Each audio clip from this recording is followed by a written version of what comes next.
Permettez-moi de prier pour mon frère bien-aimé et pour nous.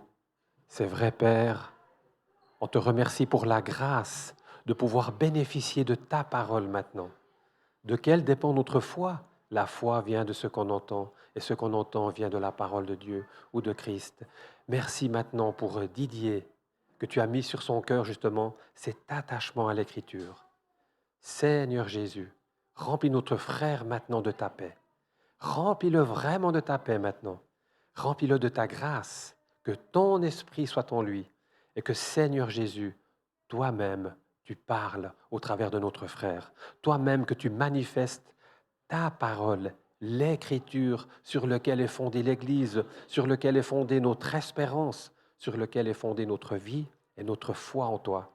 Et on te prie, Seigneur Jésus, également pour nous, que tu ouvres notre cœur à recevoir cette parole, comme le dit l'apôtre Pierre, qui est incorruptible.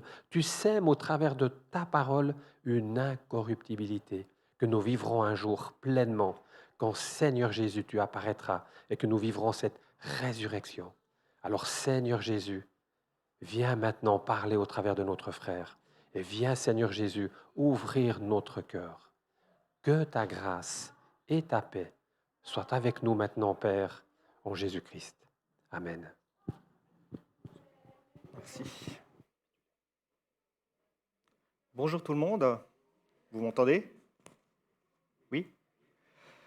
Alors, je vais vous avouer, préparer ce message, ça a été un gros défi pour moi pour plusieurs raisons. Déjà, parce que je ne suis pas forcément quelqu'un qui aime m'exprimer devant les gens, donc déjà ça c'est un petit peu compliqué, mais c'était surtout en fait essayer de trouver comment faire rentrer un thème aussi vaste, l'attachement à la parole ou à l'écriture, dans un temps de culte. Parce que théoriquement, ça pourrait être quasiment un thème qui pourrait être pris pendant une année dans une église.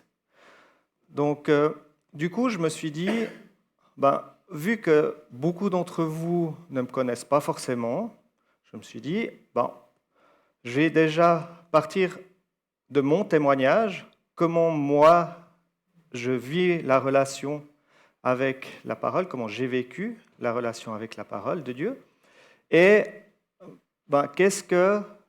quelle a été en fait ma compréhension de pourquoi c'était important d'avoir cet attachement à la parole dans notre vie aujourd'hui.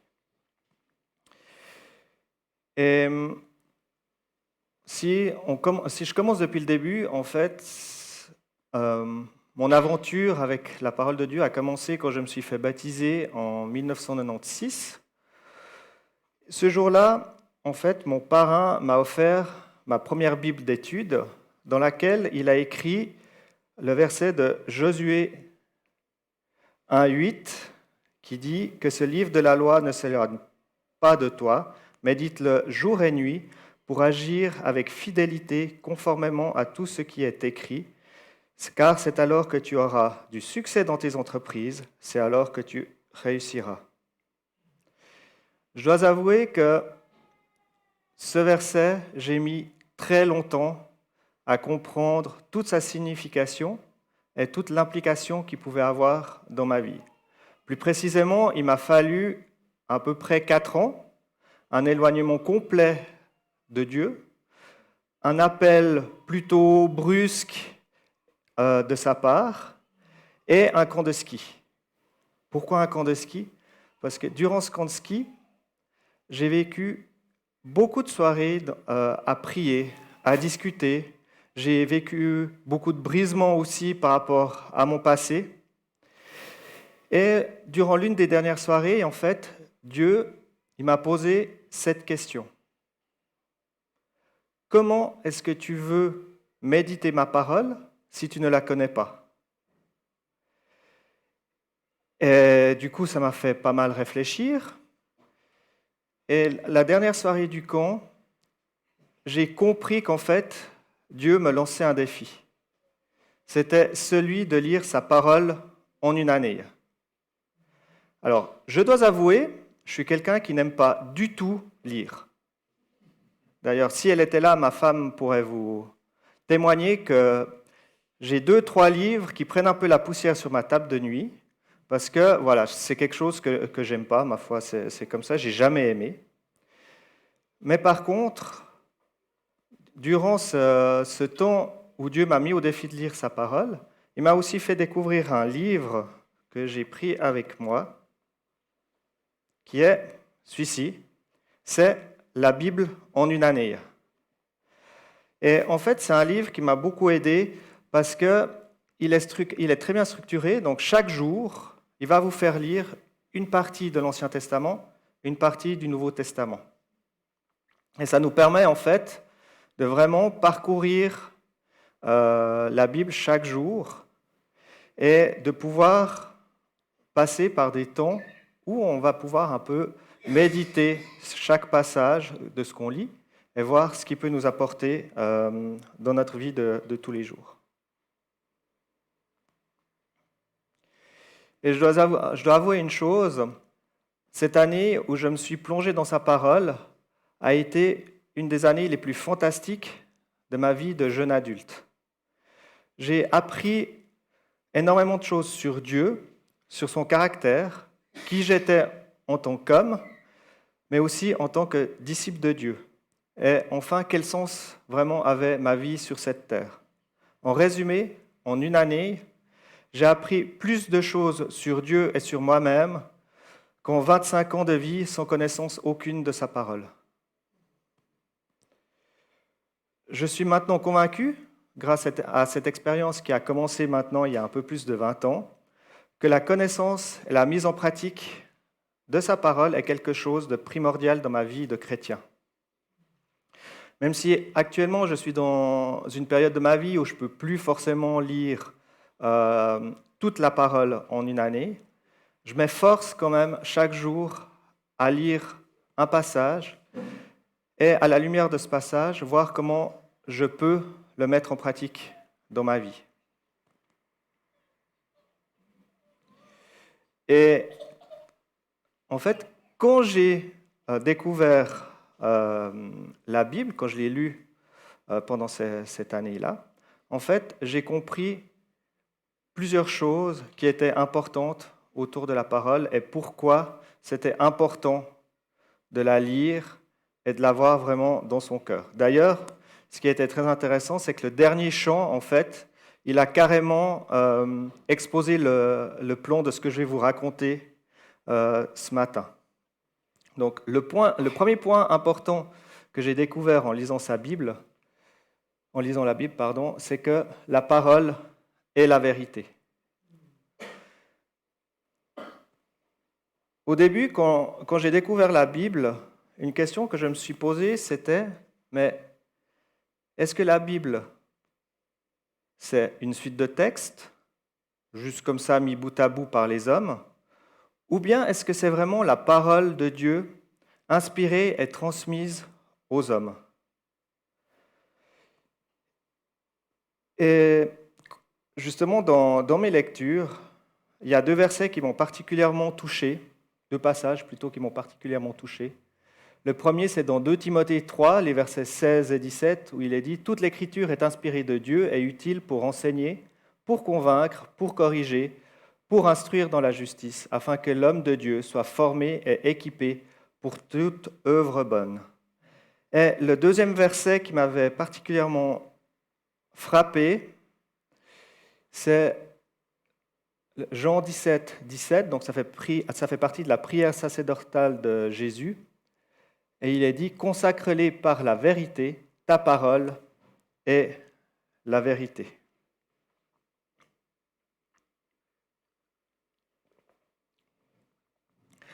Ainsi, au travers de ces deux versets, j'ai eu la certitude que l'Écriture est la parole de Dieu transmise aux hommes. Dieu a inspiré des hommes à tous les niveaux pour que la Bible que l'on connaît aujourd'hui soit vraiment sa parole transmise sur terre. Et il nous dit au travers du verset de Timothée que la Bible nous enseigne la vérité, nous convainc du péché, renouvelle notre manière de penser, nous aide à changer notre conduite et nous rend capables de mener une vie juste qui sera agréable à Dieu. Ainsi, comme je l'ai dit avant, la Bible est la vérité. Par contre, il y a une chose qu'il faut avoir conscience, c'est que l'interprétation qu'en font les hommes n'est pas forcément la vérité. Il arrive en effet que certains textes soient sortis de leur contexte pour faire passer certaines théories, certains principes qui ne sont pas forcément ce que Dieu veut nous dire. Et quand on fait des études bibliques, quand on essaie de comprendre ce que veut nous dire la Bible, il y a plusieurs choses auxquelles il faut faire attention. Déjà, il faut faire attention au type de texte qu'on lit. Est-ce que c'est un texte avec un genre narratif? Est-ce que c'est une parabole? Est-ce que c'est une poésie, une parole de sagesse, une parole de prophétie? Est-ce que ce sont des épîtres? Ou est-ce que c'est un genre apocalyptique? La deuxième chose auquel il faut faire attention, c'est le contexte dans lequel le texte a été écrit. Quand a-t-il été écrit? Et dans ce quand, il faut aussi faire attention au fait de si le texte qu'on lit est une citation d'un autre texte.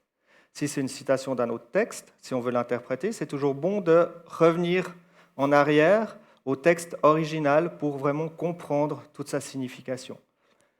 Qui l'a écrit est aussi important.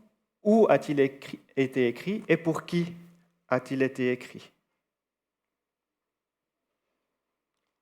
Et le troisième point auquel il faut faire attention, c'est si le texte est une promesse, est-ce que c'est une promesse qui est pour tout le monde, ou bien est-ce que c'était une promesse qui était vraiment spécifique pour une personne?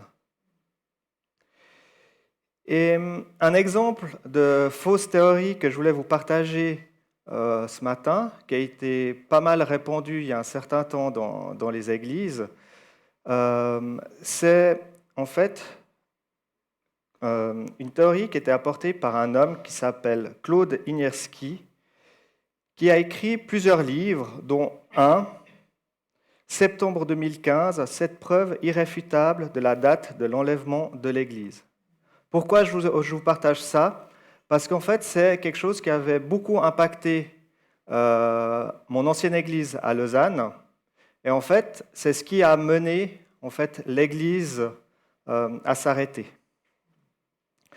Et cet homme, en fait, en sortant beaucoup de versets de son contexte et en faisant de fausses interprétations, de faux parallélismes entre des textes et ce qui se passait aujourd'hui, il était arrivé à la conclusion que l'Église allait se faire enlever en septembre 2015. Cette personne a réussi, de par ses théories, en fait, à prendre dans ses filets bon nombre de pasteurs et d'anciens d'église, et ça a amené un tel trouble dans beaucoup d'églises que pas mal de groupements d'églises ont dû publier des démentis en démontant point par point la théorie qu'il avait apportée, pour que ça puisse un peu apaiser les gens, etc. Mais le problème, c'est que le mal était déjà fait, et il y a eu bien des églises qui ont dû s'arrêter parce qu'il y avait de gros désaccords par rapport à cette théorie.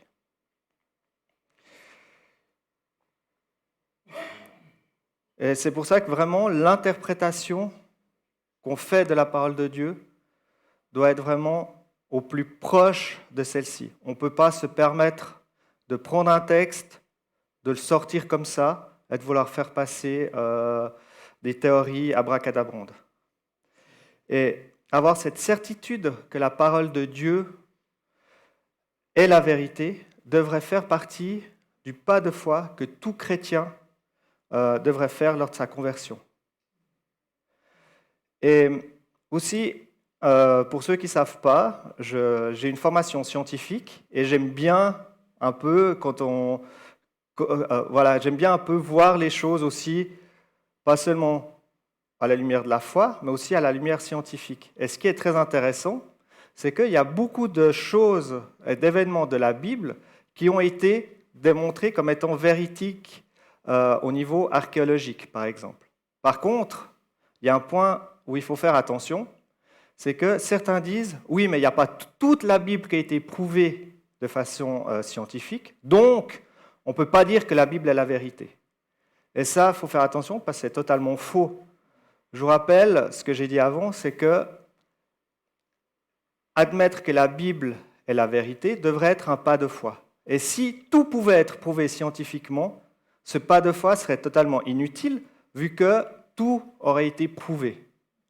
Et je pense, au plus profond de moi, qu'on ne pourra jamais tout prouver scientifiquement ce que dit la Bible, pour la simple et bonne raison que Dieu ne le permettra pas. Parce que sinon, ça enlèvera en fait ce pas de foi que Dieu veut qu'on fasse en croyant que toute sa parole est la vérité. La deuxième chose que j'ai compris en lisant la parole en une année, c'est que l'écriture est quelque chose qui ne change pas. Je dois dire que j'ai mis très longtemps à comprendre ça, mais si on regarde, en fait, si on fait un grand pas en arrière, auparavant, toute notre société était basée sur les principes bibliques. On ne se posait pas la question si telle ou telle chose était juste ou pas juste. On partait du principe que vu que c'était écrit dans la Bible, eh ben, c'est juste. Par contre, au jour d'aujourd'hui, on commence à mettre en doute certains principes qui sont dans la Bible. Il y a même certaines choses qui sont carrément rejetées. Et cela même avec des arguments qui peuvent nous faire poser nous-mêmes la question, mais est-ce que c'est vraiment vrai ou pas? Mais la question qu'on doit se poser là, c'est est-ce que Dieu a changé ou est-ce qu'il n'a pas changé? Parce que, comme j'ai dit, actuellement, une des modes de nos jours, c'est de lire la Bible et d'en changer la signification pour ne pas heurter la sensibilité des gens. Or, la Bible est claire sur ce point. Dans Malachie 3, au verset 6, il est écrit « Car je suis l'Éternel, je ne change pas ». Et dans Jean 1, 3, « Tout a été fait par elle, et rien de ce qui a été fait n'a été fait sans elle ». Au travers de ce dernier verset, on voit que tout a été créé par la parole de Dieu. Toute chose subsiste par elle. Elle est le fondement et l'essence de tout ce qui existe. Tant que cet univers existera, la parole de Dieu subsistera. Qu'importe l'époque dans laquelle nous sommes, qu'importe ce qui va être collectivement ou socialement admis, cela n'entache en rien le fondement de ce monde. Dans Ésaïe 40 au verset 8, il est écrit « L'herbe sèche et la fleur tombe, mais la parole de notre Dieu subsiste éternellement. » Et ce verset est repris dans 1 Pierre 1 au verset 24-25, « Car toute créature est comme l'herbe, et toute sa gloire comme la fleur des champs. L'herbe sèche et la fleur tombe, mais la parole du Seigneur subsiste éternellement. » Cette parole est justement celle qui vous a été annoncée par l'Évangile. Au travers de ces versets, on voit que le temps n'a aucun effet sur la parole de Dieu. La fleur peut tomber un jour, l'herbe peut sécher, d'ailleurs on l'a vu cet été, mais par contre, ce n'est pas le cas avec la parole de Dieu. Elle n'est pas soumise au temps ni aux époques.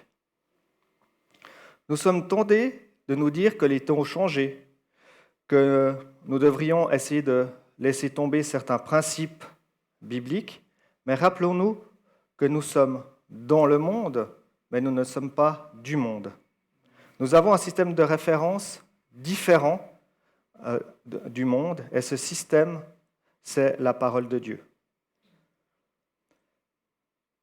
Dans Romains 12, au verset 2, il est écrit, « Ne vous conformez pas au monde actuel, mais soyez transformés par le renouvellement de l'intelligence afin de discerner quelle est la volonté de Dieu, ce qui est bon, agréable et parfait. » Au travers de ce texte, Paul nous demande de ne pas nous conformer aux standards du monde actuel. Le monde dans lequel on vit ne devrait pas nous pousser à interpréter la Bible pour justement être conforme à ces standards. Paul ne nous demande pas non plus de vivre comme si nous étions à l'époque de Jésus. Non. Il nous appelle tout simplement au discernement. Le Saint-Esprit et la parole de Dieu sont là pour nous aider, en fait, à discerner quand les circonstances semblent confuses, quelle est la volonté parfaite de Dieu. Nous ne devons pas nous arrêter à notre propre intelligence, mais nous sommes invités au renouvellement de notre intelligence et cela ne peut se faire qu'avec l'aide du Saint-Esprit. Troisième point que j'ai découvert en lisant la parole, c'est que la Bible est un guide pour ma vie, pour notre vie. Dans le psaume 119, au verset 105, il est écrit « Ta parole est une lampe à mes pieds et une lumière sur mon sentier. » Ici, la lampe symbolise la direction à suivre. Le psaume 119 ne parle pas d'un panneau indicateur au bord du chemin. La Bible est utilisée comme une sonde, comme une torche à l'aide duquel on peut comprendre et explorer la complexité de notre vie. Notre attitude au moment d'ouvrir la Bible devrait être identique à celle du psalmiste, qui était prêt, en fait, à être modelé par ce qu'il allait lire, qui était prêt à accepter ce que la parole de Dieu allait lui dire, peu importe les conséquences. Nous devons la méditer quotidiennement. Dans le psaume 119, je ne l'ai pas mis celui-ci, désolé. Dans le psaume 119 au verset 148, il est dit « Je devance l'éveil et j'ouvre les yeux pour méditer ta parole. » De plus, je vous rappelle le verset que je vous ai partagé au début, que ce livre de la loi ne s'éloigne point de toi, médite-le jour et nuit pour agir avec fidélité conformément à tout ce qui est écrit, car c'est alors que tu auras du succès dans tes entreprises, c'est alors que tu réussiras. Efforçons-nous d'appliquer les principes de la parole de Dieu dans notre vie de tous les jours, en laissant cette parole répandre sa lumière sur notre sentier. La quatrième chose que j'ai découverte, c'est que la parole est une arme puissante. Dans Ephésiens 6, au verset 10 à 18, il est écrit « Enfin, mes frères et sœurs, fortifiez-vous dans le Seigneur et dans sa force toute puissante. Revêtez-vous de toutes les armes de Dieu, afin de pouvoir tenir ferme contre les manœuvres du diable. En effet, ce n'est pas contre l'homme que nous avons à lutter, mais contre les puissances, contre les autorités, contre les souverains de ce monde des ténèbres, contre les esprits du mal dans les lieux célestes. C'est pourquoi prenez toutes les armes de Dieu, afin de pouvoir résister dans le jour mauvais et tenir ferme après avoir tout surmonté. Tenez donc ferme. Ayez autour de votre taille la vérité en guise de ceinture, enfilez la cuirasse de la justice, mettez comme chaussure à vos pieds le zèle pour annoncer l'évangile de paix. Prenez en toutes circonstances le bouclier de la foi, avec lequel vous pourrez éteindre toutes les flèches enflammées du mal. Faites aussi bon accueil au casque du salut et à l'épée de l'Esprit, c'est-à-dire la parole de Dieu. Faites en tout temps par l'Esprit toutes sortes de prières et de supplications. Veillez à cela avec une entière persévérance et en priant pour tous les saints. Nous voyons une chose intéressante en lisant le descriptif de l'armure que Dieu nous met à disposition, c'est que ce sont principalement des choses, des parties de l'armure qui sont défensives, donc qui sont là pour nous défendre contre les attaques de l'ennemi. Et il y a une seule arme qui est à la fois défensive et offensive. Et cette arme, c'est l'épée à double tranchant, c'est la parole de Dieu. Mais pour que la Bible devienne cette épée à double tranchant, évidemment, il faut la connaître. C'est quelque chose de primordial.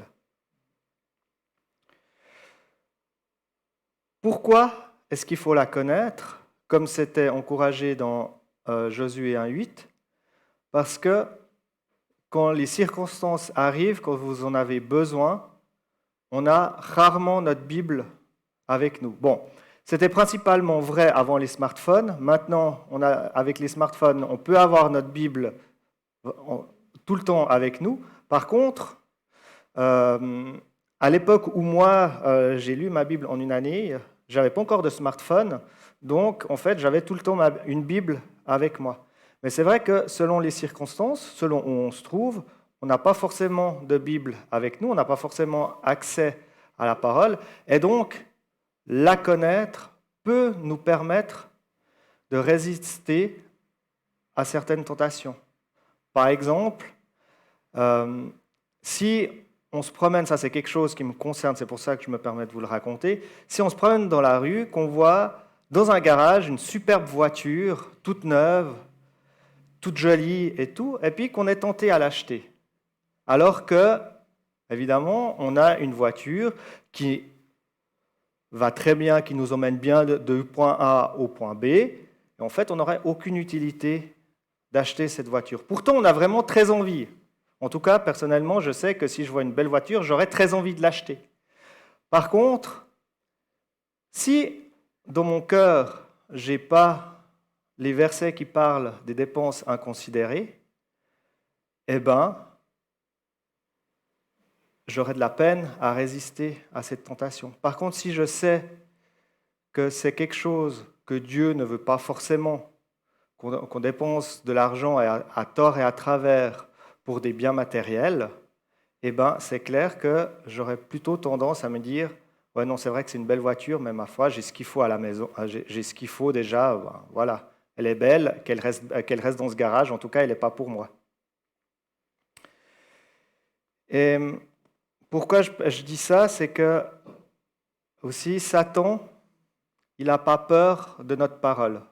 Notre parole, j'ai envie de dire, elle n'a aucun poids auprès de Satan. Par contre, Satan, il craint une chose, c'est la parole de Dieu.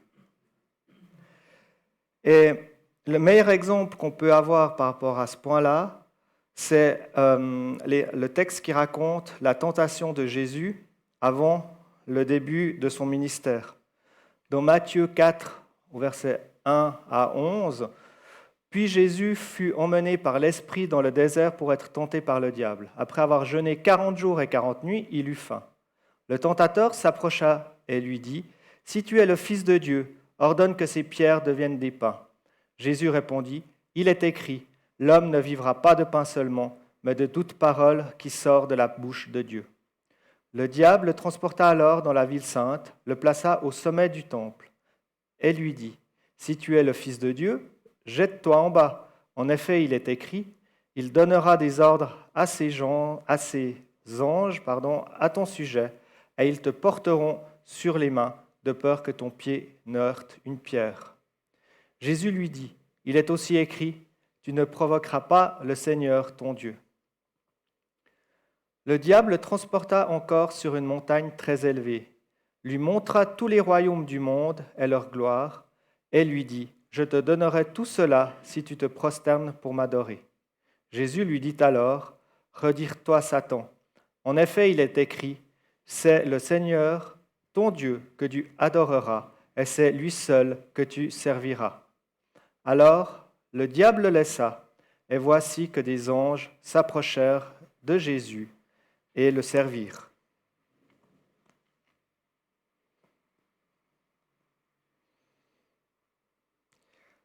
travers de ce texte, on voit que Jésus a été tenté à 3 reprises. Et à 3 reprises, Jésus a répondu en citant la parole de Dieu.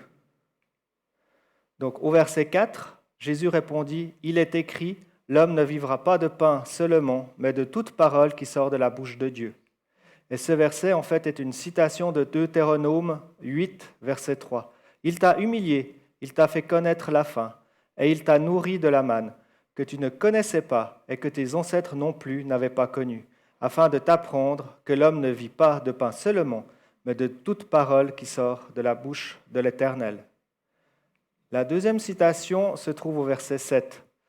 Jésus lui dit, « Il est aussi écrit, tu ne provoqueras pas le Seigneur ton Dieu. » Et c'est une citation de Deutéronome 6 au verset 16, « Vous ne provoquerez pas l'Éternel votre Dieu, comme vous l'avez fait à Massa. » Et enfin, au verset 10, Jésus lui dit alors, « Retire-toi Satan.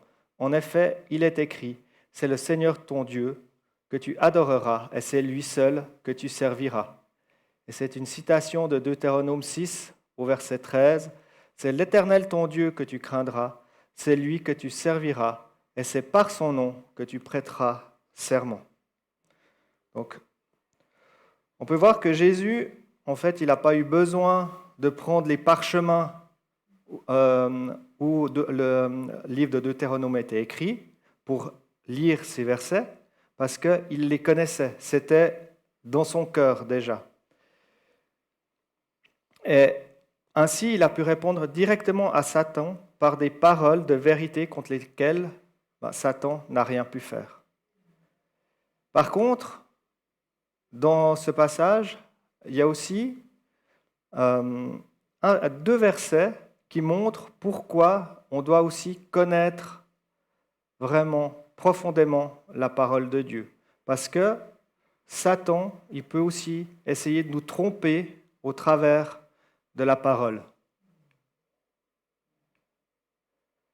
Au verset 5 et 6, il est écrit, « Le diable le transporta alors dans la ville sainte, le plaça au sommet du temple et lui dit, « Si tu es le Fils de Dieu, jette-toi en bas. En effet, il est écrit, il donnera des ordres à ses anges à ton sujet, et ils te porteront sur les mains, de peur que ton pied ne heurte une pierre. » Et ces 2 versets, en fait, sont une citation du psaume 91, les versets 11 et 12. « Car il donnera ordre à ses anges de te garder dans toutes tes voies. Ils te porteront sur les mains, de peur que ton pied ne heurte une pierre. » Mais le problème ici, c'est que on a une mauvaise utilisation de la parole. Satan essaie de tromper Jésus en citant la parole de Dieu. Il prend un verset, le sort de son contexte, pour essayer de tromper Jésus. Mais vu que Jésus connaissait parfaitement la parole de Dieu, évidemment, il a pu répliquer par un autre verset qu'on a vu auparavant. En effet, les promesses du psaume 91 s'adressent aux personnes qui font de l'Éternel leur retraite, au verset 9, et aux personnes qui sont attachées à lui, au verset 11, et non aux personnes faisant n'importe quoi.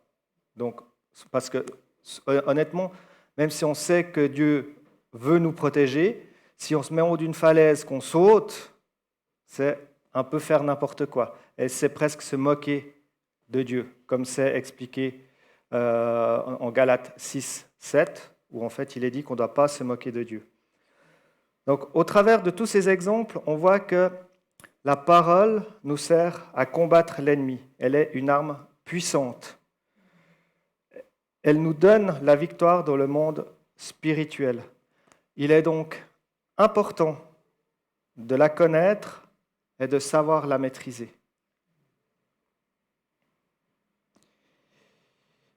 Et en fait, j'aurais pu continuer encore très longtemps à donner d'autres exemples de ce que la parole peut nous apporter et pourquoi il faut y être attaché. Et en fait, plutôt que de continuer encore des heures et des heures à parler, j'ai en fait un peu tout regroupé sous mon dernier point qui est que la parole est une source abondante de bénédiction. En effet, elle peut nous procurer des bienfaits inégalables alors qu'on peut être soumis à la pression, aux moqueries, au mobbing, etc. Et au travers de différents textes de la Bible, on peut voir que c'est une grande source de bénédiction pour notre vie. Et là, j'ai sorti quelques textes qui m'avaient particulièrement touché quand j'avais lu ma Bible en une année, et je vais vous les partager maintenant.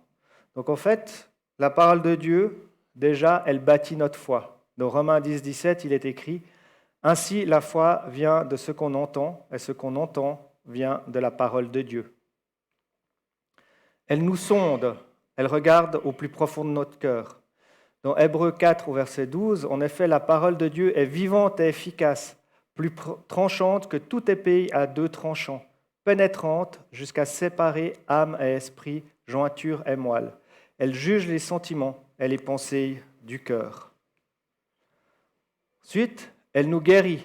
Dans Proverbe 4, les versets 20-22, « Mon fils, sois attentif à mes paroles, tends l'oreille vers mes discours, qu'ils ne s'éloignent pas de tes yeux. Garde-les au fond de ton cœur, car ils apportent la vie à ceux qui les trouvent, la guérison à tout leur corps. » Elle nous réconforte. Dans Romains 15, 4, « Or, tout ce qui a été écrit d'avance l'a été pour notre instruction, afin que par persévérance et par réconfort que donnent les Écritures, nous possédions l'espérance. » Elle nous remplit aussi de joie. Dans le psaume 119 au verset 111, « Tes instructions sont pour toujours mon héritage, car elles font la joie de mon cœur. » Elle nous protège. Au Proverbe 30, verset 5, « Toute parole de Dieu est pure. Il est un bouclier pour ceux qui cherchent refuge en lui. » Elle nous rend sages. Dans le psaume 119, verset 130, « La révélation de tes paroles est claire. Elle donne l'intelligence à ceux qui manquent d'expérience. » Elle nous bénit. Luc 11, 28, il répondit, « Heureux plutôt ceux qui écoutent la parole de Dieu et qui la gardent. »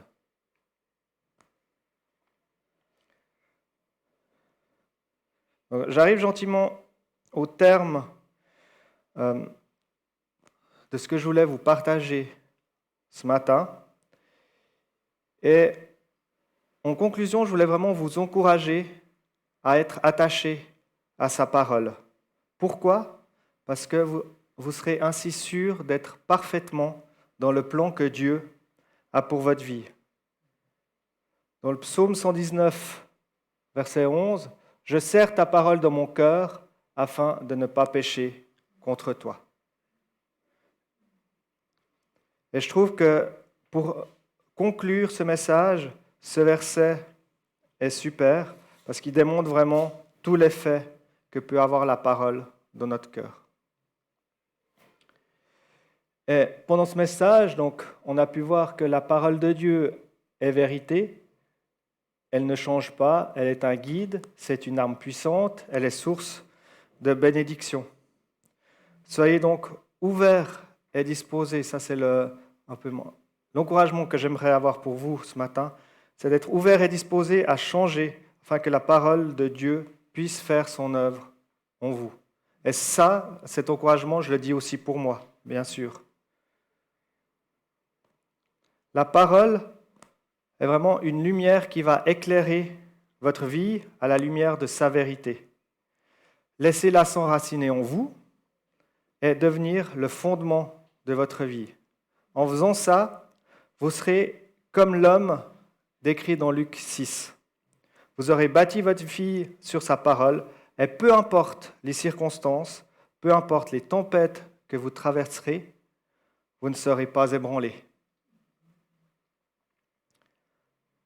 Voilà ce que je voulais vous partager ce matin. Alors bien sûr, comme j'ai dit avant, on pourrait dire beaucoup plus de choses. Et chacun, de par notre expérience, de par ce qu'on a vécu, on peut aussi appréhender ce thème de l'attachement à la parole de façon totalement différente.